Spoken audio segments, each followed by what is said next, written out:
오늘도 예배 가운데 나온 여러분들을 우리 주님의 이름으로 축복하고 사랑합니다. 잘 오셨습니다. 제가 굉장히 큰 결례를 정해서 범했습니다. 금요일 저녁에 홈페이지에 예배 순서를 이렇게 올리다가 사모님 성함이 이금숙인데 서금숙을 올렸어요.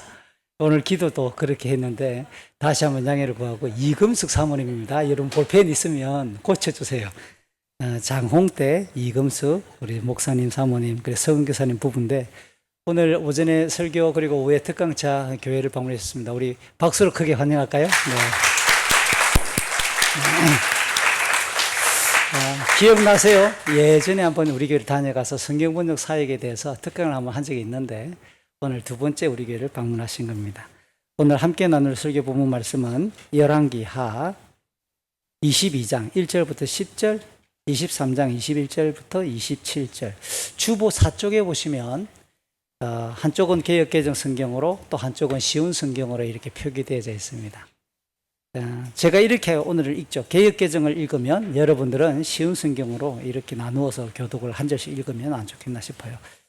본문 읽고 우리 장 목사님 나오셔서 말씀 전하시겠습니다. 제가 개역개정으로 열왕기하 22장 1절부터 읽겠습니다. 그럼 여러분들은 쉬운 성경으로 읽어주세요. 요시아가 왕위에 오를 때에 나이가 8세라 예루살렘에서 41년간 다스리니라. 그의 어머니의 이름은 여디다요 보스갓 아다야의 딸이더라.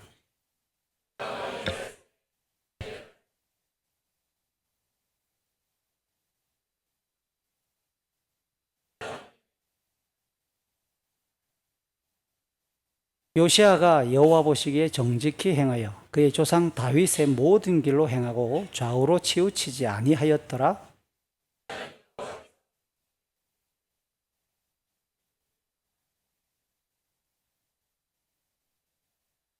요시아 왕 18째 해에 왕이 무슬람의 손자 아살리아의 아들 서기관 사반을 여호와의 성전에 보내며 이르되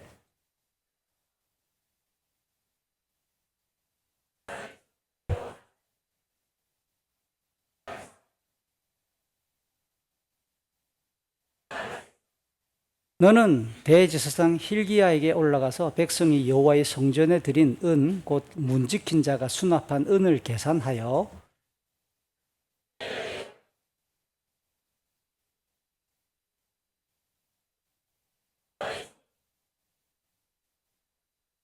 여호와의 성전을 맡은 감독자의 손에 넘겨 그들이 여호와의 성전에 있는 작업자에게 주어 성전에 부서진 것을 수리하게 하되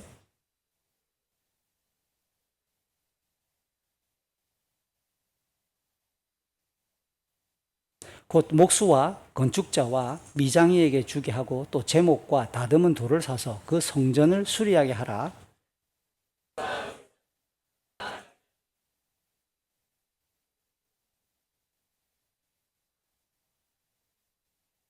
그러나 그들의 손에 맡긴 은을 회개하지 말지니 이는 그들이 진실하게 행함이니라.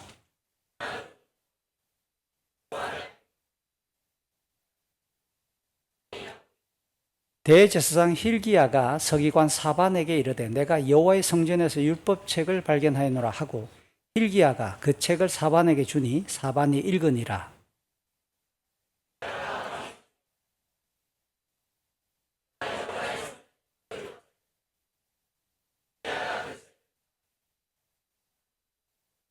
서기관 사반이 왕에게 돌아가서 보고하여 이르되 왕의 신복들이 성전에서 찾아낸 돈을 쏟아 여호와의 성전을 맡은 감독자의 손에 맡겼나이다 하고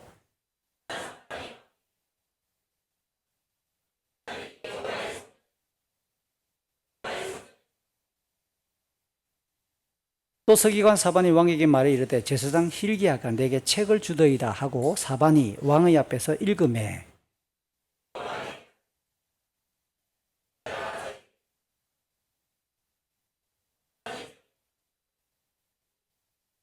한 장 넘겨서 23장 21절 제가 또 읽습니다. 23장 21절 왕이 뭇 백성에게 명령하여 이르되 이 언약책에 기록된 대로 너희의 하나님 여호와를 위하여 유월절을 지키라 하매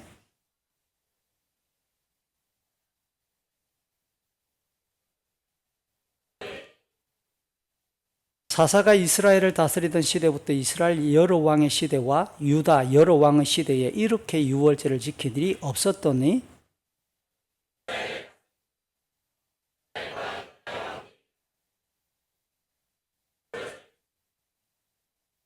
요시야 왕 18째 해에 예루살렘에서 여호와 앞에 이 유월절을 지켰더라. 23절이 빠져있다, 그죠?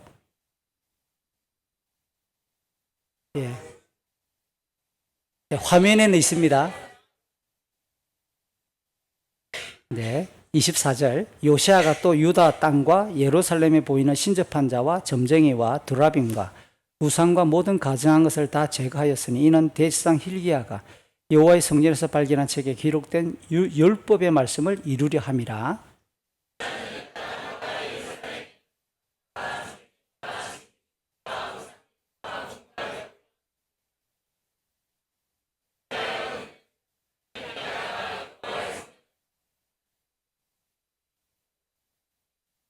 요시아와 같이 마음을 다하며 뜻을 다하며 힘을 다하여 모세의 모든 율법을 따라 여호와께로 돌이킨 왕은 요시아 전에도 없었고 후에도 그와 같은 자가 없었더라.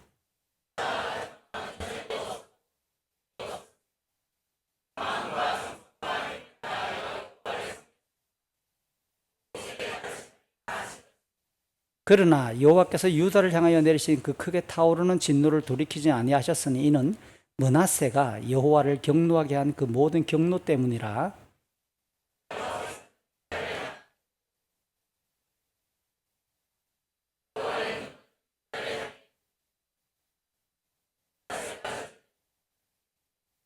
여호와께서 이르시되 내가 이스라엘을 물리친 것 같이 유다도 내 앞에서 물리치며 내가 택한 이 성 예루살렘과 내 이름을 거기에 두리라 한 이 성전을 버리리라 하셨더라.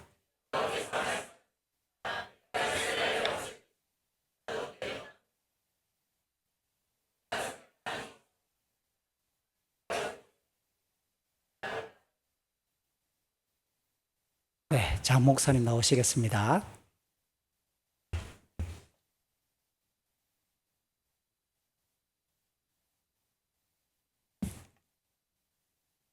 여러분 반갑습니다. 아주 오래간만에 뵙습니다. 좋게 한 10년은 넘은 것 같아요. 그죠? 제가 말씀을 전하기 전에 특별한 정정식을 가질까 합니다.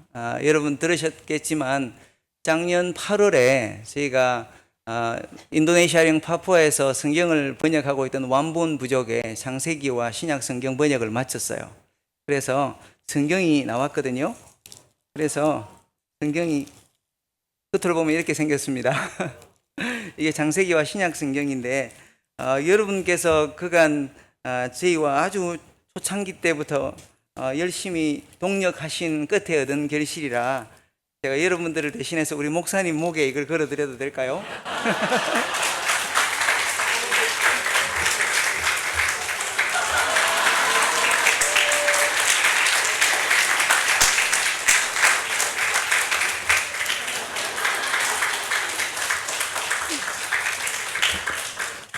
저희가 일하는 파푸아는 여러분이 익히 아시는 파푸아 뉴기니 옆에 왼편에 있습니다. 파푸아 뉴기니는 독립국이고요. 그 옆에 있는 파푸아는 같은 뉴기니 섬의 서편에 위치합니다만 인도네시아가 예전에 우리 그 광복절 이틀 있다가 인도네시아에는 독립 소식이 전해졌는데 거기는 광복절이 8월 17일이에요. 그런데 그때 인도네시아가 군사력을 동원해서 왼편에 있는 파푸아를 집어삼켰습니다. 그러는 바람에 인도네시아령 파푸아, 예전에는 이리안 자야라고 불렀죠. 그래서 거기 있는 사람들은 파푸아 뉴기니 파푸아 할 것 없이 아주 중요한 그 가방이 있는데요. 이게 목사님께 성경을 넣어드렸던 노겐이라고 하는 겁니다. 보통 아이를 낳아서 이제 일터에나 어디나 다니는 어머니들은 아이를 주머니에 넣어서 이렇게 머리에다가 이렇게 걸어서 가고요. 물론 주머니가 훨씬 크겠죠. 그 집에 불을 떼기 위한 화목 같은 것을 구해서 들판에서 나무를 해오는 사람들도 저기에 넣어옵니다. 그리고 사이즈가 이제 다르죠. 성경을 넣어 다니는 사람, 핸드폰을 요즘은 넣어 다니는 사람 모두가 다 이 노겐이라고 하는 사이즈만 다른 다양한 이 짐 가방들을 소유하고 다녀요.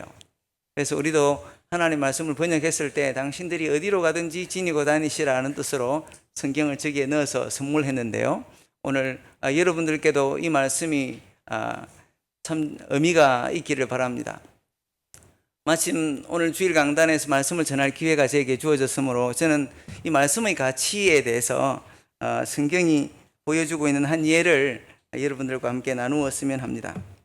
요시야라고 하는 왕은 저희 가족에게 아주 개인적으로 특별히 의미 있는 이름입니다. 왜냐하면 저희와 성경 번역을 하려고 2008년에 처음 창세기 책을 펴들었을 때 저희가 아무리 완본 말을 처음 배워서 그 소리에 어문론이라고 하죠. 소리의 규칙입니다. 사람 머릿속에 있는. 그래서 이게 발과 팔 이게 우리말로는 뜻이 다 다르잖아요. 단순히 비읍과 피읍과 쌍비읍의 차이가 의미의 차이를 만들어내는 이런 것을 우리가 음소라고 하죠. 국어 선생님들은 잘 아실 것입니다. 그런데 이런 것들부터 시작해서 완본 말이 사람들의 언어로만 전수되고 전달되기는 하지만 글자로 쓰여진 적이 없었기 때문에 저희들은 그런 기초부터 시작해서 완본어 문법과 사전과 이런 것들을 만드는 기초 작업이 먼저 필요했습니다. 여러분들 뒤에 보시는 그 파푸아 전통 문양으로 된 전 위에 놓여 있는 그 문건들 중에는 저희가 처음에 완본어 문법을 연구하던 흔적들이 있습니다. 그런데 그런 당시에 그런 연구를 2004년부터 7년에 걸쳐서 드디어 마치고 2008년에 성경 번역을 시작하려고 하는데 아무리 저희가 완본어 문법을 썼다 한들 완본어를 완본 사람들처럼 유창하게 할 수는 없잖아요. 당연히 3년 배워서 그 말을 유창하게 할 수 있을 것 같으면 저희가 천재라도 그렇게는 안 될걸요. 그래서 저희가 우리 동리에 있는 한 청년에게 우리를 도와서 성경을 같이 번역합시다 그랬더니 흔쾌히 응해준 친구가 있었는데요. 행키 그린게레이라고요. 그 형제가 저희와 쭉 함께 있으면서 드디어 결혼을 하고 아이를 낳았습니다.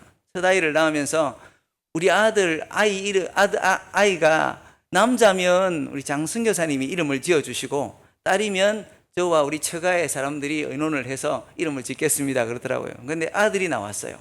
그것도 저희가 창세기를 쭉 지나서 마가복음을 처음 번역하고 있던 그날, 번역을 점검하려고 이제 하던 그날.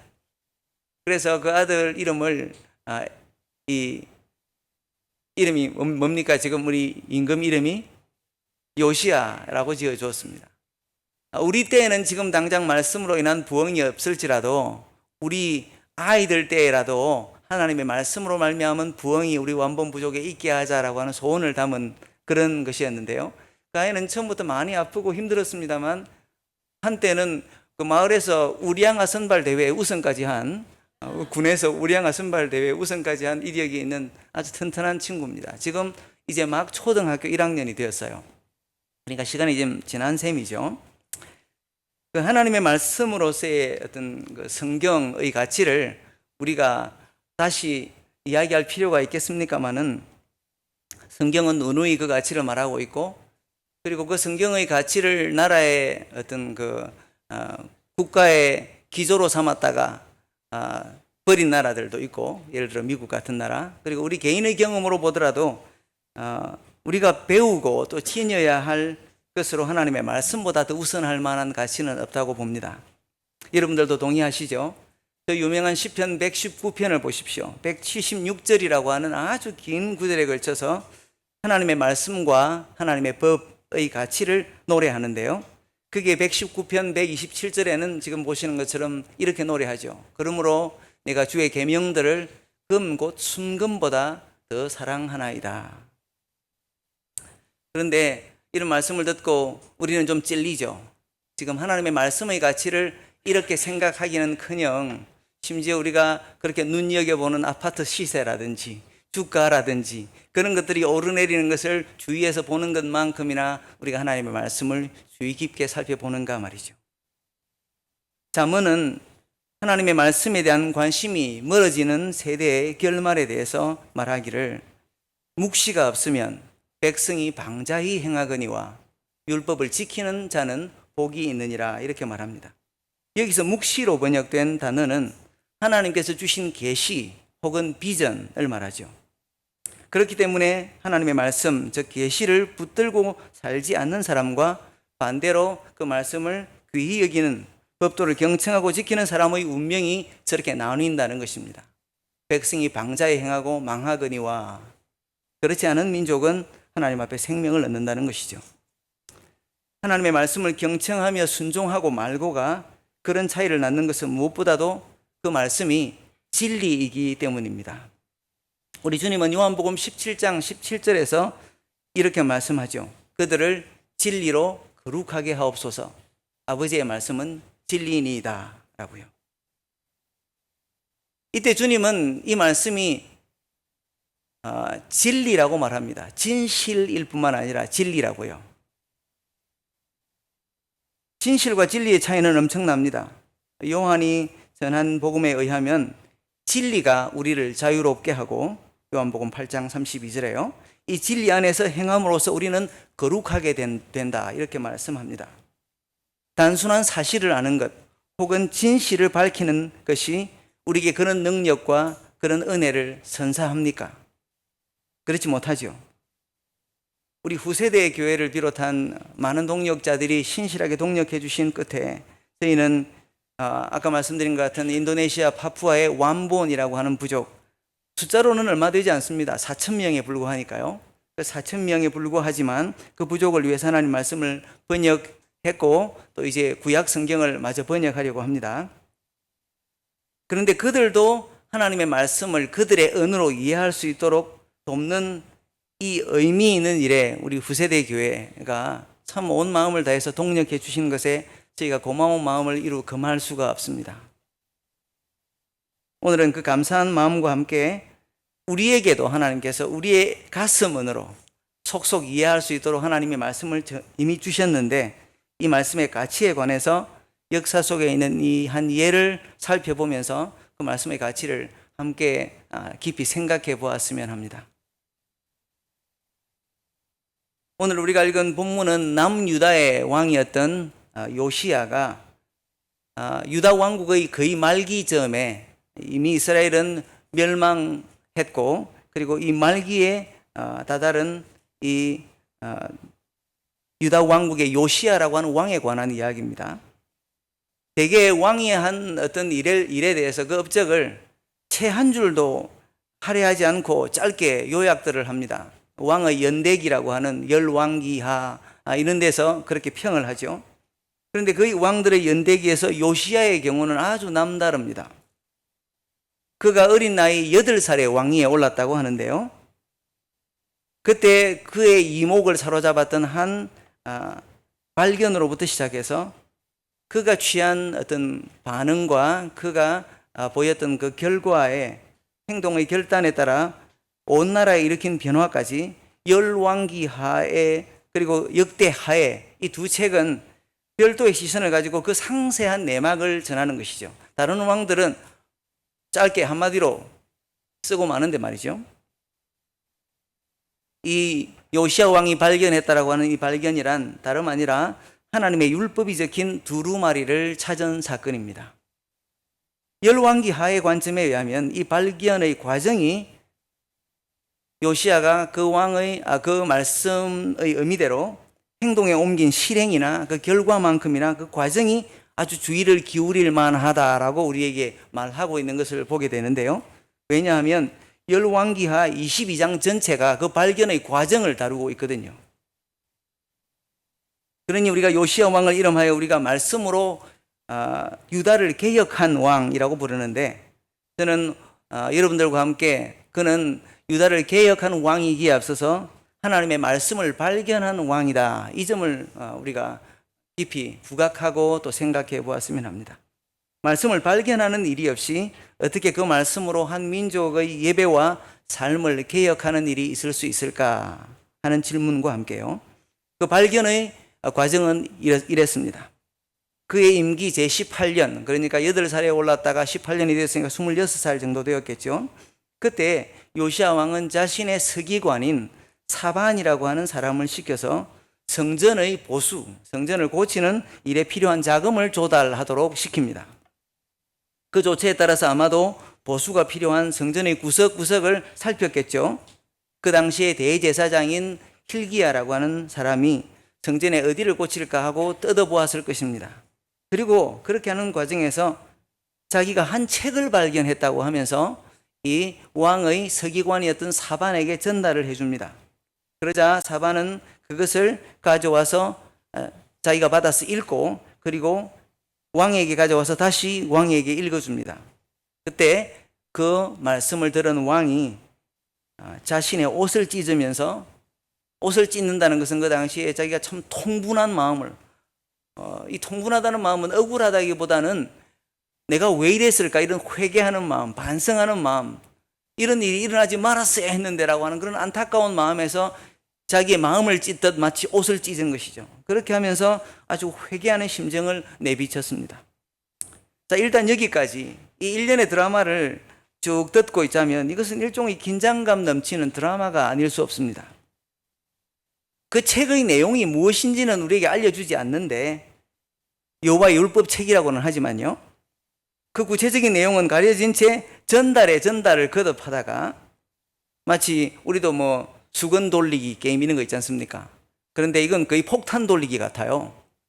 뭔가 터질 것 같은 폭탄을 계속 돌리다가, 그리고 그 폭발적인 반응은 요시야 왕의 때에 와서 이루어지는 것입니다. 왜 대사장 hil기야와 서기관 사반이 그 말씀을 보았던 당시에는 이 폭발물의 내관이 터지지 않다가 이 요시야에게 와서 꽝 하고 터지느냐 말이죠. 그래서 제가 보기에는 말씀의 발견이라고 하는 것은 바로 이런 것을 두고 한다는 말이죠. 단순히 율법책의 소재를 파악을 하고 여기 책 있네 하고 발견하는 것을 우리가 말씀의 발견이라고 하지 않고, 우리가 들어본 것처럼 유레카 하고 외치는 것이죠. 유레카는 고대 그리스의 수학자였던 아르키메데스가 왕이 금관을 주문했는데 혹시 여기 순수하게 금이 아니라 여기에 무슨 은이라도 좀 섞인 것 아닐까 하고는 이 똑똑한 수학자 아르키메데스에게 구별할 방법을 찾으라고 합니다. 그때 목욕 중에 아주 고심고심하면서 이걸 왜 무슨 수로 찾지? 이미 만들어져 있는 왕관을. 그러다가 그가 이 판별의 원리를 발견하죠. 그리고는 환호성을 지릅니다. 유레카, 내가 찾았다 하고요. 예사롭지 않은 발견의 감격을 담은 이 외침은 적어도 요시야 왕에게는 해법이 없는 듯하던 국정 딜레마에 관한 답이었고, 그가 왕위로 있던 동안에 그의 왕국을 위해서 이루어야 할 왕의 책무의 그 정수로, 아주 핵심으로, 화장품의 에센스라고 있지 않습니까? 아주 정수로 받아들였다는 것이죠. 다른 왕인들, 나라의 안정과 또 부흥을 위해서 온갖 묘수를 골몰하지 않았겠습니까?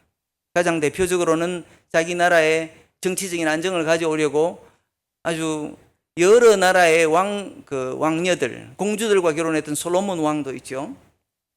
그래서 그는 정치적인 안정과 교류를 꾀하려고 했습니다. 그래야 경제적으로도 발전이 있고 서로 우방이 되어서 지켜주고 할 것 같으니까요.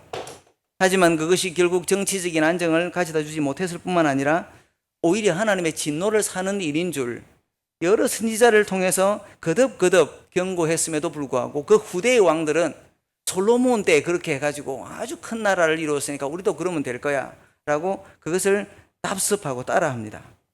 하지만 그렇게 하면 할수록, 그렇게 해서 다른 제국의, 신흥 제국의 문화를 수입도 하고 또 교류를 하면 할수록 오히려 그 왕들이 제휴했던 나라와 아주 반대 지점에 있었던, 관계가 좋지 않았던 그 대척점의 나라들이 오히려 들고 일어나고 원수 관계가 되고 했죠. 이런 외교 관계와 신앙의 소용돌이 속에서 어느 왕인들 나라와 민족의 안정을 찾으려고 노력하지 않았겠습니까? 최고의 정략을 골몰하지 않았겠냐 말이죠. 하지만 그들은 하나님의 입으로부터 나온 말씀에 답이 있다는 사실을 몰랐습니다.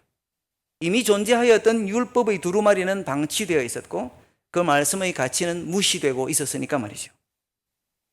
그러니 요시야 왕이 이 말씀을 발견하였다라고 하는 뜻은 단순히 어디인가 방치되어 있던 모세의 율법 두루마리를 손에 찾아 넣은 것보다 그 말씀의 가치를 발견했다는 뜻입니다. 그 말씀이 자신이 왕으로 있는 한 자기 민족의 흥망을 결정하는 열쇠이고 운명을 가르는 지표였다는 사실을 깨달은 것이죠. 사실 성전을 보수하는 일은 다른 왕이라도 했음직한 일입니다. 마치 그것이 그에게 남달랐던 영적 관심의 시작이었던 줄로 성전 고쳐, 그리고 이 돈 가져가서 성전 고쳐라고 말하는 것이 그가 아주 남다른 일을 했다라고 보기는 어렵습니다. 다른 왕들도 익히 그렇게 했을 것이니까요. 우리도 영적인 것처럼 보이는 교회 행사에 열심을 낼 수 있고 교회의 직무에 최선을 다할 수 있습니다. 물론 하나님 앞에서 참 성실하고 의미 있는 일이지요. 예를 들어서 저는 어릴 적에 제가 통영 출신이라는 것 혹시 아시는 분들은 아실 거예요. 통영에 곤리섬이라고 있습니다. 사량도 옆에. 근데 그 곤리섬에서 어릴 적에 전도사님과 제가 거의, 저는 교인, 전도사님은 이제 목회자였으니까요. 그래서 제가 새벽에 종을 치는 일을 했어요. 중학교 때. 그래서 새벽에 특히 겨울에는 좀 쓸쓸한 날씨에 춥지만 섬에서 바닷가 쪽에 제일 가까이 있던 제가 언덕 위에까지 가서 새벽 그 종을 치기보다는 앰프를 틀었죠. 땡땡 하는 소리가 나는. 그걸 틀었는데 그건 나름 이거 내가 한다라고 생각하니까 사람 상당히 책임감도 생기고 제가 하나님 앞에서 뭐가 된 것 같습니다. 거의 부목사 된 것 같은 기분이었어요. 그런데 그것을 수년간 누군가가 열심히 섬긴다고 하면 참 그의 수고를 칭찬하지 않을 수 없죠.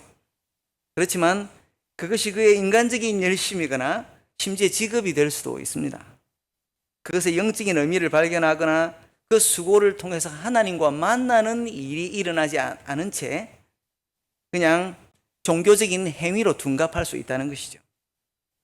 마찬가지로 같은 말씀을 받아들고서도 그것이 진리의 말씀으로 받아들여져서 살뜰리는 진짜 그런 경험을 하지 않은 사람에게는 오늘 하나님 말씀 우리 집에 있어. 우리 집 책꽂이에도 있고 내가 말씀 꾸준히 읽기는 읽어. 그렇지만 그 말씀이 아직 발견되지 않은 것이다. 우리는 이렇게 말할 수 있습니다. 마치 봉인된 책에 안에 있는 내용이 우리에게 이해되지 않은 것처럼 말이죠. 그 말씀을 받아들고서 하나님의 말씀 앞에, 그 말씀의 위력 앞에 회개하기에 이른 이 요시야 왕은 그냥 놀라운 말씀이다, 내가 잘못했다, 이런 정도로 그치지 않습니다. 열왕기하 22장 13절에서 그가 한 말을 보십시오. 우리 같이 읽을까요? 시작. 너희는 가서 나와 백성과 온 유다를 위하여 이 발견한 책의 말씀에 대하여 여호와께 물어라. 우리 조상들이 이 책의 말씀을 듣지 아니하며 이 책에 우리를 위하여 기록된 모든 것을 행하지 아니하였으므로 여호와께서 우리에게 내리신 진노가 크도다. 여러분들은 스피드가 다릅니다. 제가 잠시 봉사하고 있는 교회나 아니면 다른 곳에서 하나님의 말씀을 읽으면 이렇게 빨리 읽지를 않아요. 그만큼 말씀의 그 투가 여러분에게 익숙하다는 증거이겠습니다. 요시야 왕은 자신이 들은 이 말씀이 가리키고 있는 문제점을 직시했습니다. 특히 자신의 시대에 이 말씀이 어떤 의미와 효과를 가지고 있는지는 알아차렸어요. 하지만 이 말씀에 비추어서 지금 자신과 그의 백성과 온 나라는 무엇을 해야 할까? 이 부분에 대해서는 보다 정확한 진단과 나아갈 방향을 찾기를 원했습니다. 그래서 이제까지 이 말씀의 발견에 참여한 사람들이 있죠. 대사장 hil기야, 그리고 자기의 서기관 사반만 아니라 그 주변 인물들까지 시켜서 이 말씀에 관한 영적인 분별을 구합니다.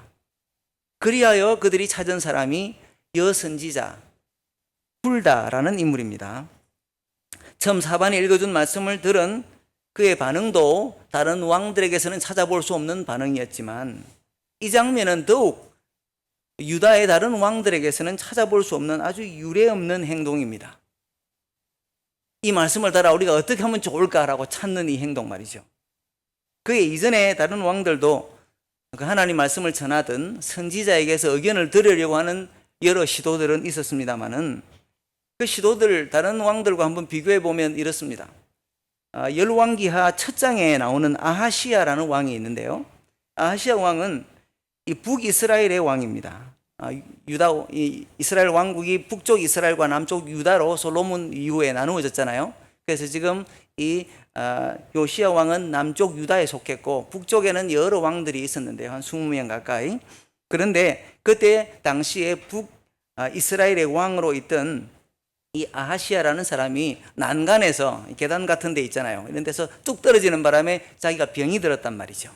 그래서 이 내 병이 나를 죽이겠는가 아니면 내가 좀 있다가 낫겠는가 이것을 선지자에게 물어보라고 사람을 보내는데, 이 선지자가 간 곳이 이 하나님을 예배하는 선지자가 아니었습니다. 이 아하시아의 왕은 아버지는 그 유명한 아합 왕입니다. 이세벨과 함께 아주 북이스라엘을 우상 숭배의 도가니에 빠뜨린 인물이죠.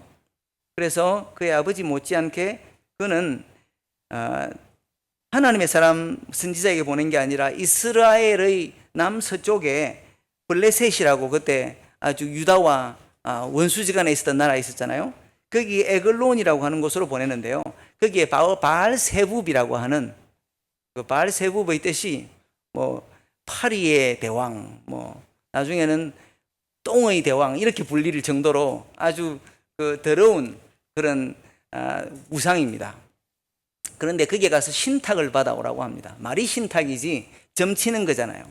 거기 가서 점을 쳐서 내가 어떻게 될지 좀 알아봐라 이렇게 보낸단 말이죠. 그러자 그 당시에 활동하던 선지자 엘리야가 엄청나게 화를 내면서 이스라엘에 하나님이 없어서 거리로 물으러 가느냐고 다그칩니다. 그러자 아하시아는 자기의 군사들과 장정들을 보내서 그 이사야를 그러면 모셔와서 듣자 그러는데 50부장이라고 그러죠. 50명을 다스리는 그 위에 우두머리, 그 사람들을 애꿎게 여러 명 죽입니다. 오지 말라고 하는데 자꾸 오다가 이제 예언대로 죽죠. 그리고 그 자신도 엘리야가 전한 말씀대로 죽었습니다.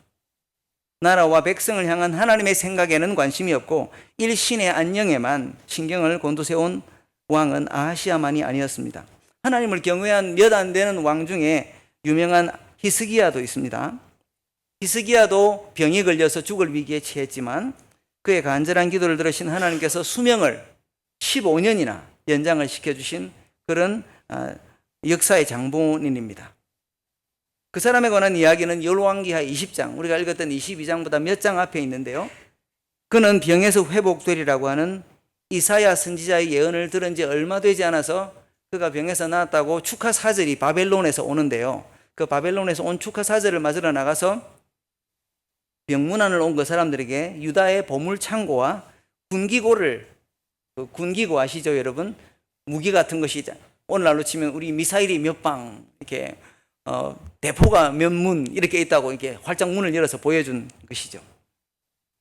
이사야서의 기록에 의하면 그는 기뻐서 그랬다고 하는데 우리가 그 기쁨을 달리 표현하자면 너무나도 마음도 우쭐하고 자기 자랑의 발로해서 그렇게 했다고 밖에 볼 수가 없겠죠.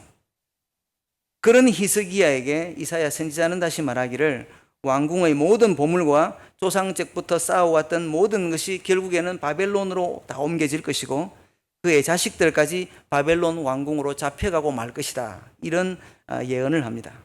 그런데 그때 히스기야가 이런 말로 대답을 해요. 좀 실망스럽습니다. 열왕기하 20장 19절입니다.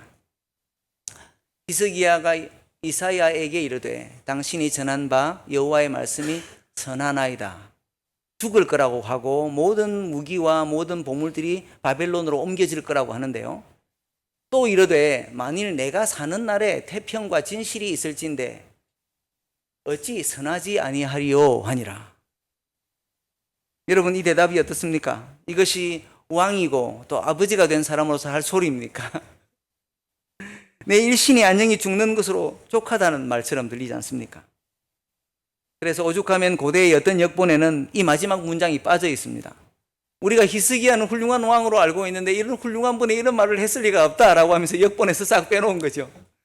그 정도로 실망스러운 말입니다.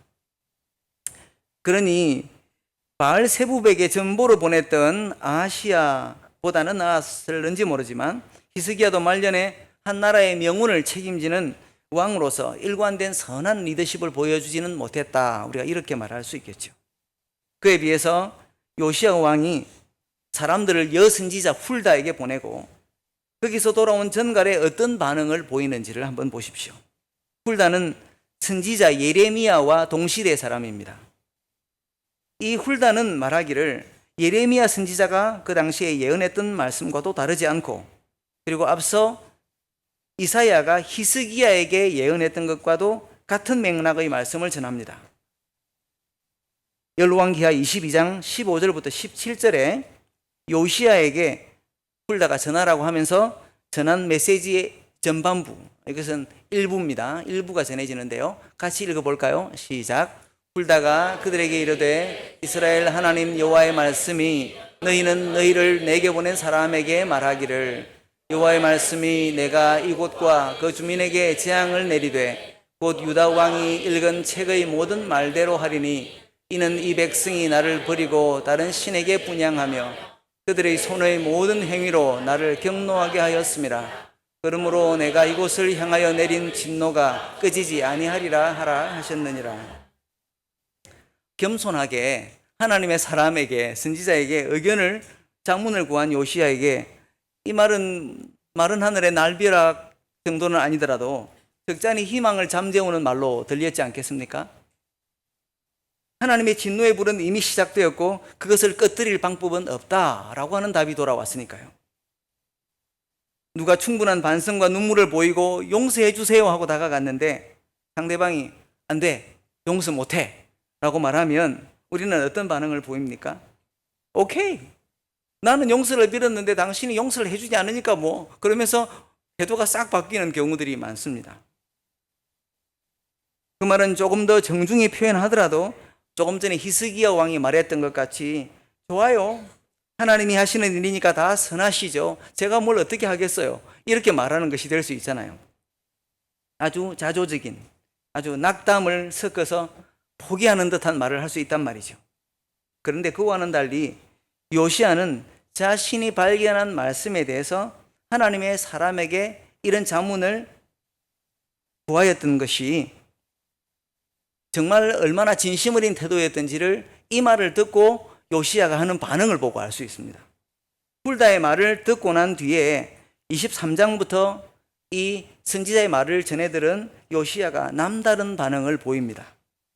하나님의 율법책을 발견하고 영적인 분별, 자문을 구했던 요시야는 그 말씀대로 아주 곧 다가온 하나님의 진노에 대해서 그나마 자신이 왕으로서 할 수 있는 일을 하기에 이르는데요, 개혁을 단행하기 시작합니다. 열왕기하 23장 전체에서 그가 예루살렘과 유다와 그리고 최북단 단에서부터 최남단 브엘세바에 이르기까지 그의 왕국 전역에서 시행한 개혁은 이스라엘 유사 이래로, 이스라엘 역사가 생겨난 이래로 가장 단호하고 광범위한 것이었다 하는 것입니다. 그는 자기 앞서 있던 왕들이 유다 민족에게 끌어들인 이방의 신들과 신상과 신전과 제사장들을 깨끗하게 하였을 뿐만 아니라 하나님을 섬긴다고 하면서 아주 우후죽순처럼 이방 신들을 섬기려고 지어져 있는 그런 가짜 교회들, 산당들을 제거했습니다. 그리고 이 민족에게 기념하라고 하나님이 명령하신 6월절, 처음에 이 이집트에서 출발할 때 이제 드디어 이제 그 문에 피를 바르고 그리고 하나님의 천사들이 그 집은 치지 않고 지나갔다 하는 뜻으로 6월절이라고 하는 절기를 이스라엘 민족에게는 하나님의 돌보심과 너희는 내 것이다 라고 하는 표시로 주신 유명한 절기잖아요. 우리로 치면 추석도 있고 설도 있지만 그 6월절을 회복합니다. 그런데 이 6월절만 하더라도 사사시대, 사사라고 하는 왕 이전의 사람들이 다스리던 시대 이후로 그것을 몇 번 한 적이 있었다고 하더라도 요시야 때만큼 6월절의 의미가 제대로 부각된 기념절은 없었다고 23장 22절이 말합니다. 이 요시야가 이런 개혁을 단행함에 있어서 혼자서 말씀에 감동받고 법으로 시행했던 것도 아니었습니다. 23장 초반을 한번 보십시오. 제사장 힐기야에서 서기관 사반으로 그리고 사반에서 자신에게로 율법의 두루마리가 전해졌던 것처럼 그는 모든 지도자들과 유다의 예루살렘 민족들을 주민들을 다 불러서 그 말씀을 듣게 하면서 주민들의 동의를 구합니다. 그리고 헌신을 구하죠. 마치 모세가 신명기에 보면 이스라엘 백성들에게 하나님 말씀을 들리고 여러분이 동의하시면 아멘 하십시오 라고 말했던 것 같이 말이죠. 그는 단위에서 하나님의 말씀을 전달하고 백성들은 그 말씀을 따라 살겠다라고 하는 그런 약속을 합니다. 하나님의 말씀을 담은 두루마리 책에 대한 요시야의 반응을 두고 23장 25절은 드디어 이렇게 말하죠. 요시야와 같이 마음을 다하며 뜻을 다하며 힘을 다하여 모세의 모든 율법을 따라 여호와께로 돌이킨 왕은 요시야 전에도 없었고 후에도 그와 같은 자가 없었더라. 이 열왕기서에서 아까 소위 왕의 연대기에서 말이죠. 칭찬받을 만한 업적을 남긴 왕은 보통은 그의 그 역사책에 이렇게 기록됩니다. 누구누구는 여호와 보시기에 정직히 행하여 그의 조상 다윗의 모든 길로 행하고 좌노나 우로나 치우치지 아니하였더라. 이게 좋은 왕에 대한 평가예요, 보통. 그런데 요시야에 대한 22장 서두의 소개 역시도 처음에는 그렇게 시작합니다. 22장 처음에는. 그런데 이 23장 마지막에 와서 이런 평가를 얻는 것은 무엇을 의미할까요? 그것은 요시야가 하나님의 말씀대로 그 바로잡은 개혁의 그 진짜 가치, 진정성을 두고 하는 말이겠죠. 왕의 입장이 되어서 한번 생각해 보십시오. 여러분들이 왕은 아니지만 가장이고 또 회사의 팀장이고 혹은 반의 반장 정도 되면 나름의 책임이 주어져요, 여러분들에게. 그러면 여러 가지 상황을 다 고려해 보아야 합니다. 한 나라의 경우에는 여러 나라들에 둘러싸여서 시시각각 변하는 국제관계 속에서 대외적인 안보도 유지해야 되죠. 그리고 경제와 치안과 지역 간 균형이나 또 정의의 구현 등 아주 민심을 살펴야 되는 일이 아주 많아요. 산적해 있겠죠. 그 일들이 결코 간단하지 않습니다.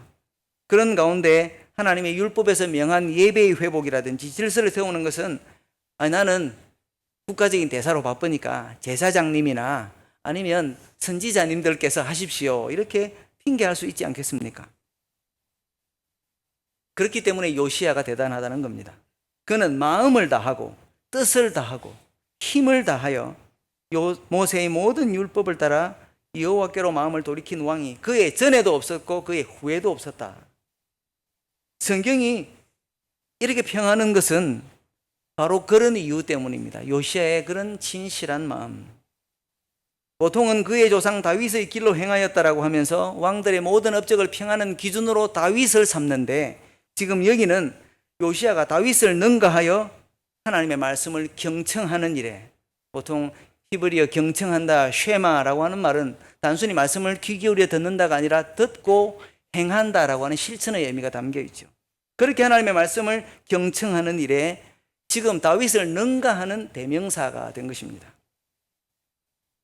이처럼 요시야는 말씀을 발견한 왕이었고 그 말씀의 의미와 적용에 대해서 진정한 자문을 구한 왕이었고, 그리고 말씀을 경청하면서 행동에 옮긴 지도자였습니다. 그런데 이런 위대한 업적을 이룬 이 요시야 왕에 대해서 아까 우리가 읽었던 성경에는 분명히 끝이 좋지 않은 듯한 느낌이 있었는데 이것이 어떻게 된 일인가, 이 부분을 우리가 짚고 넘어가지 않을 수가 없습니다. 우리 모두는 해피엔딩을 바랍니다.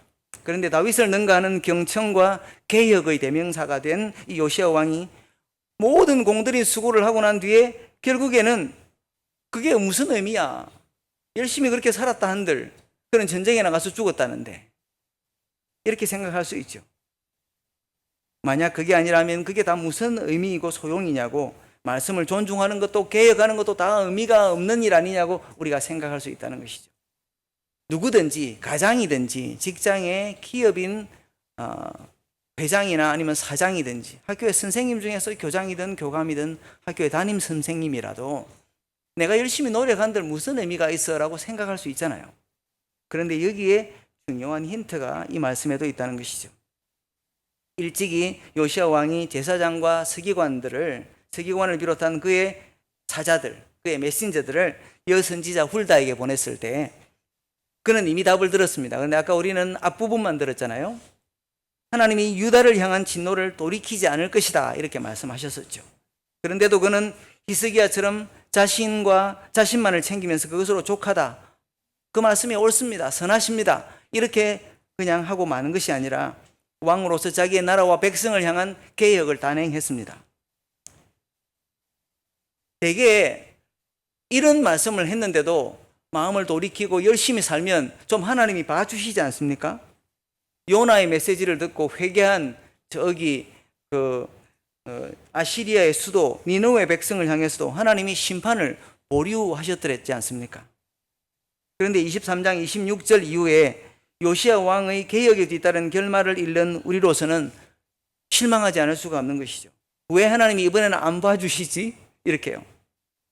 그런 단호한 개혁과 순종에도 불구하고 특히 주석가들에 의하면 이 요시야가 자기 왕위 18년에 올랐을 때 한 번 그냥 단회성으로 개혁하는 것이 아니라 그의 임기 내내 그런 개혁이 계속되었을 것이라고 하는데 오랜 세월에 걸친 수고를 왜 하나님은 어여쁘게 봐주시지 않고 냉정하게 심판을 거두지 않으시는가 말입니다. 그래서 어떤 사람은 말하기를 그러니까 하나님 앞에서 열심을 낸 사람이나 그렇지 않은 사람이나 다 똑같아 차이가 없다니까 하고 말할 수 있습니다. 또 어떤 사람은 의로웠던 왕들도 히스기야처럼 말년이 좋지 않을 수 있으니까 다 실수하게 마련이야 하면서 말년에 요시야가 잘못 죽은 것도 뭔가 성경에 써져 있지는 않지만 하나님 말씀을 듣는 그 귀가 나중에는 좀 둔감해져서 그에 따른 응분의 대가가 아닐까 이렇게 생각하는 분들이 있습니다. 가능성이 얼마든지 있죠. 아합 왕 시대에 바알을 섬기던 선지자들과 일대 결전을 치른 엘리야가 싸움 후에 탈진을 겪지 않습니까? 그래서 그 북쪽 이스라엘에서 남유다까지 달려와서 브엘세바 근처에 있는 광야의 로뎀 나무 아래에 쭉 늘어지면서 차라리 저를 죽여주십시오 이렇게 이제 탈진해서 말하는 그런 것처럼 말이죠. 엘리야의 경우에서 보듯이 하나님을 섬기는 사람이라고 탈진도 하지 않고 무기력증에 빠지지도 않는다는 법은 없죠. 하지만 전장에서 치명타를 입은 요시야가 죽은 것을 두고 그것은 불순종의 대가이고 여선지자 훌다가 언급한 하나님이 말년에 베풀어 주시리라고 하는 그런 은혜도 취소된 것으로 보는 것은 너무나도 가혹한 일입니다. 오히려 북이스라엘 왕조만 아니라 남유다에서마저 하나님 아닌 우상을 숭배하면서 종교를 빙자한 신앙을 빙자해서 아주 도덕적인 퇴폐가 극에 달했던 그 민족의 그 사양길은 이제 도저히 돌이킬 수 없을 정도로 마치 절벽으로 치닫는 길처럼 이렇게 내리막을 말합니다. 그런 사양길에 요시야의 개혁으로 적어도 하나님의 진노가 더디어진 점을 우리는 주목해야 한다는 것이죠. 그의 개혁이 무척 단호한 것이었음에도 불구하고 그동안 아주 켜켜이 쌓여있던 사회 전반에 퍼진 죄는 요시야의 개혁으로도 사회 미천까지 완전히 드러내는 그런 정화가 이루어질 수 없었기 때문에 하나님께서 친히 나서실 수밖에 없었다는 것이죠. 그러니 우리는 앞서서 훌다 선지자가 요시야 선지자에게 대해서 했던 말을 다시 한번 생각해 볼 필요가 있습니다. 22장 19절부터 20절에 요시야에게 전하라고 했던 여선지자 훌다가 한 대답이 맞아 이렇게 나와 있습니다. 같이 읽어보실까요? 내가 이곳과 그 주민에게 대하여 빈터가 되고 저주가 되리라 한 말을 네가 듣고 마음이 부드러워져서 여호와 앞 곧 내 앞에서 겸비하여 옷을 찢고 통곡하였으므로 나도 네 말을 들었노라. 여호와가 말하였느니라. 그러므로 보라 내가 너로 너의 조상들에게 돌아가서 평안히 묘실로 들어가게 하리니 내가 이곳에 내리는 모든 재앙을 내 눈이 보지 못하리라 하셨느니라 하니 사자들이 왕에게 보고하니라.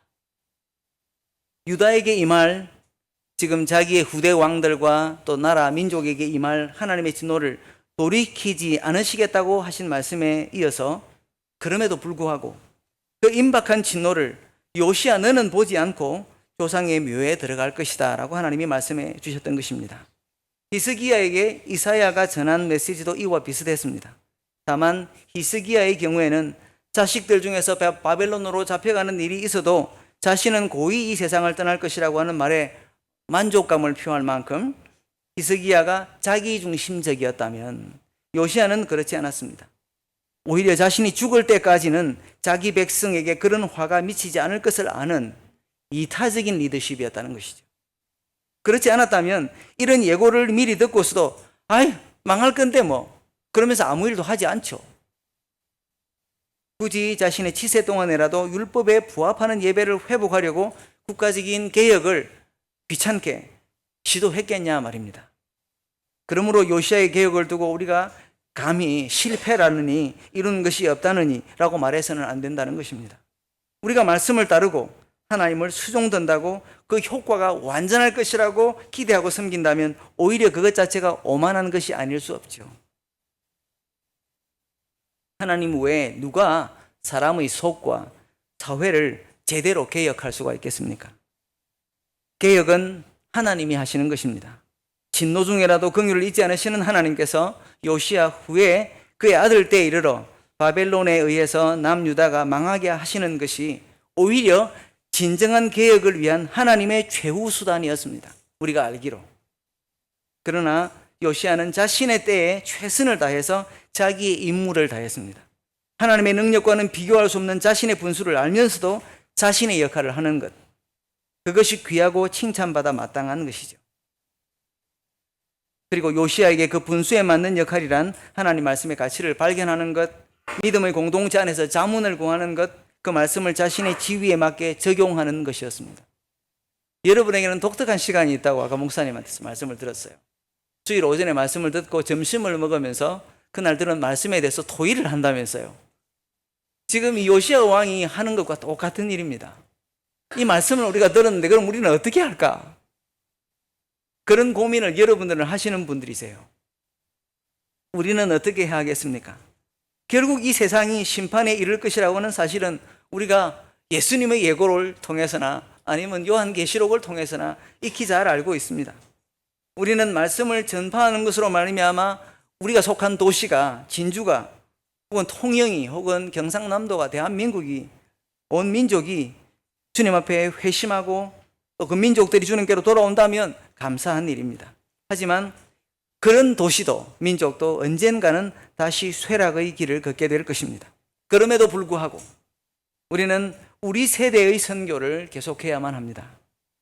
우리의 가족과 교회를 말씀으로 일으키고 우리의 hil기야, 우리의 사반, 우리의 네트워크에 든 사람들, 가족들, 이웃들을 말씀으로 일깨워서 깨달음의 공동체를 이루어가야만 합니다. 그리고 우리의 세대 안에서라도 이 진리의 말씀에 따라 살아서 진리가 하루라도 더 생명력을 가지고 정화제와 항독소의 역할을 감당하게 해야만 합니다. 그래야 한 사람, 한 민족이라도 더 복음의 빛으로 나올 수가 있겠죠. 저는 이것이 이 진주에 있는 후세대 교회가 꿈꾸는 비전과도 목표와도 상통한다고 생각합니다. 이 말씀의 도전 앞에 우리 각자가 새롭게 가져야 할 자세는 무엇이겠습니까? 우리 자신이나 가정이나 직장에 적용할 부분이 무엇일까요?